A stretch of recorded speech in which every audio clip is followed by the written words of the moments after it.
It was once said that if you want to view paradise, all you have to do is simply look around and view it.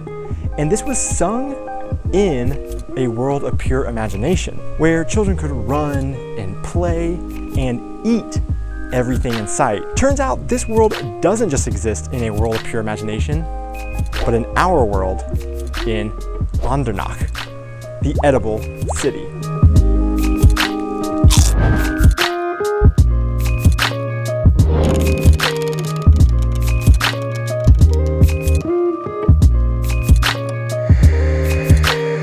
Hey guys, and welcome back to our channel. I'm Aubrey. And I am Donnie. We are two Americans living in Germany and sharing all of our experiences and travels around Europe. Today we have come to Andernach, and it is about an hour south of Cologne near the Rhine River. This city is one of the oldest in Germany. It was founded by the Romans in 12 BC, and it has a lot of amazing history. But what we're really excited to show you is why this city is called the Edible City.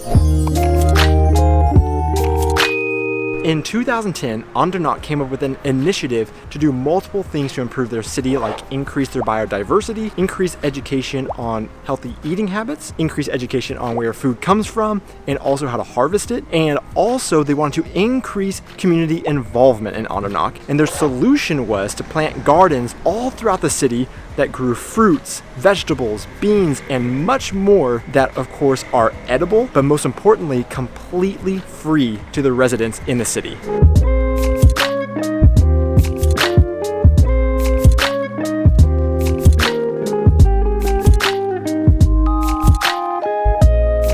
In most cities, it is keep off the grass and no trespassing.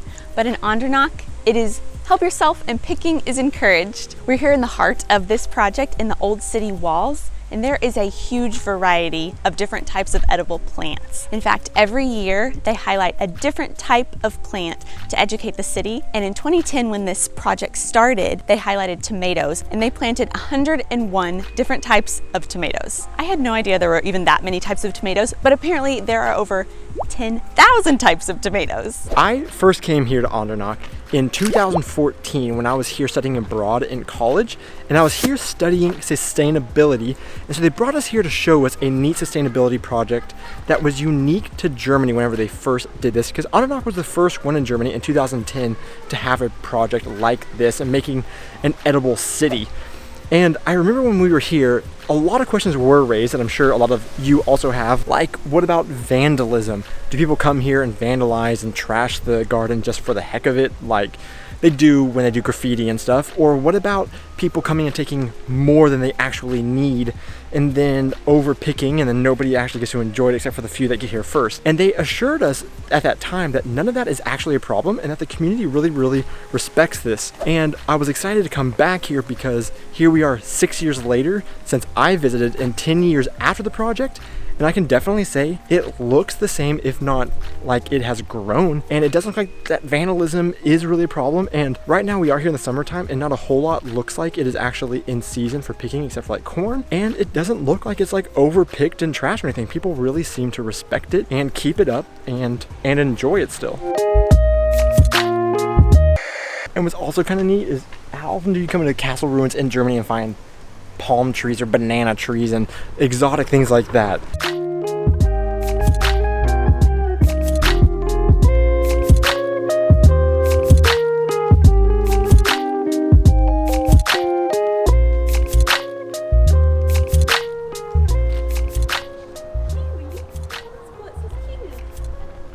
What?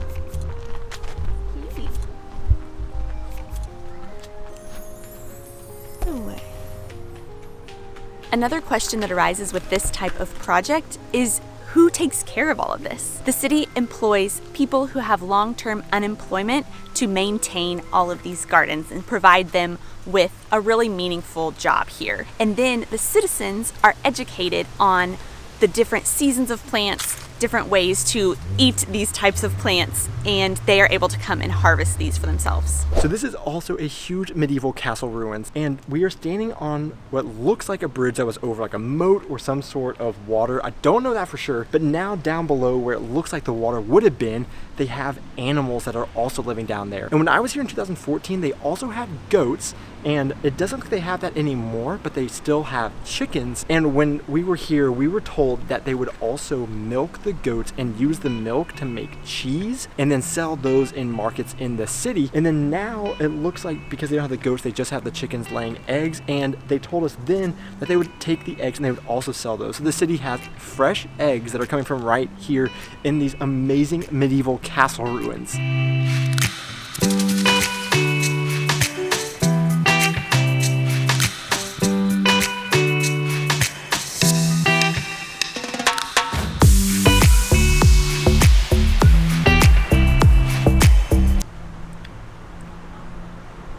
Like a gummy bear. What is this place? What we've shown you so far is basically one huge garden that's in this castle ruins, but what makes this an edible city is that there are planters all throughout the city that have different plants you can eat. So we're gonna go find some.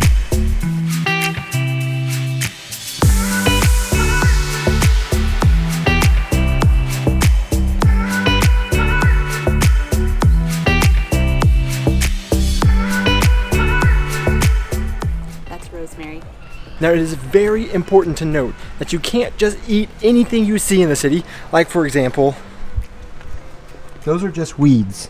You can't eat everything. Boo! But I feel like I remember whenever we were here in 2014 that they had little signs describing what everything was and how to eat it and if you could eat it and what it was supposed to taste like. I could be wrong, but I'm not seeing those. But all throughout the city they have these huge brown box planters that have these plants growing in it, and some of them I definitely know what they are. I know like it's rhubarb or mint. See, right here in the middle of the city, this big planter, we got rhubarb planted right here amongst a whole bunch of other things that I don't know what they are. But I do know rhubarb. But not everything I'm aware of in there is edible. I'm pretty sure that is the concept, but all I'm saying is don't come here and just start eating everything and then come in and blaming me if you end up with a terrible, terrible stomach ache or something.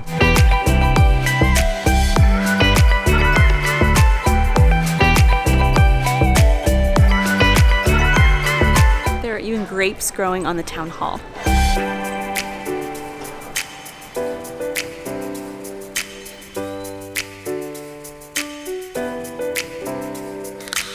You can even see in some of like the bench seating around the city, not just the brown planters that we were talking about earlier, there are different kinds of edible plants also in there, and they do have some signs telling what they are. Oh, it says time, but there's no time. It's not. Another really cool element is that the citizens get to request what they would like to be grown in the gardens and in the communal spaces.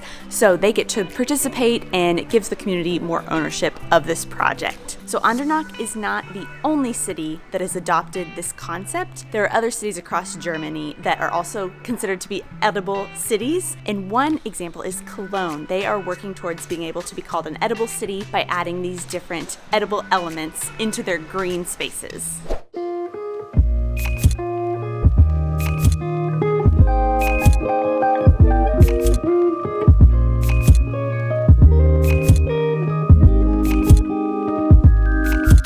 Up here's a really cool like medieval gate too, coming into the city from the Rhine.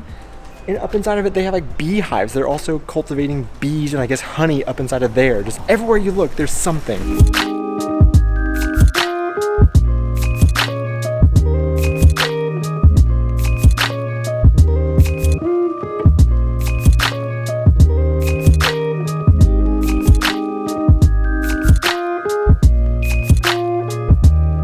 After a long day of exploring Andernach and eating your way through the city, a great way to end your day and quench your thirst is by going to the world's tallest cold water geyser.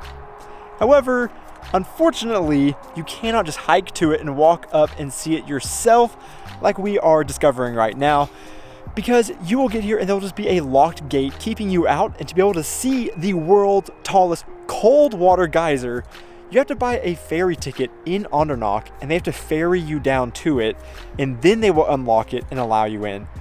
So, something to keep in mind. But I hope that you enjoyed this video, and if you liked it better than this Ender, please hit that like button and also subscribe, because we would love to show you a lot more of our adventures. Tschüss. Hello. Action.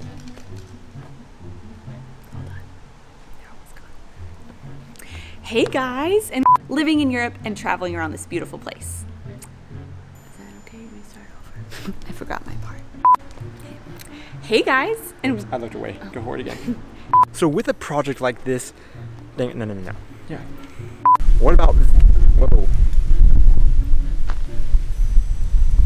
Apparently we're about to blow away. So this also is a MIDI. Whoa. Wait. Tiny little strawberry. No.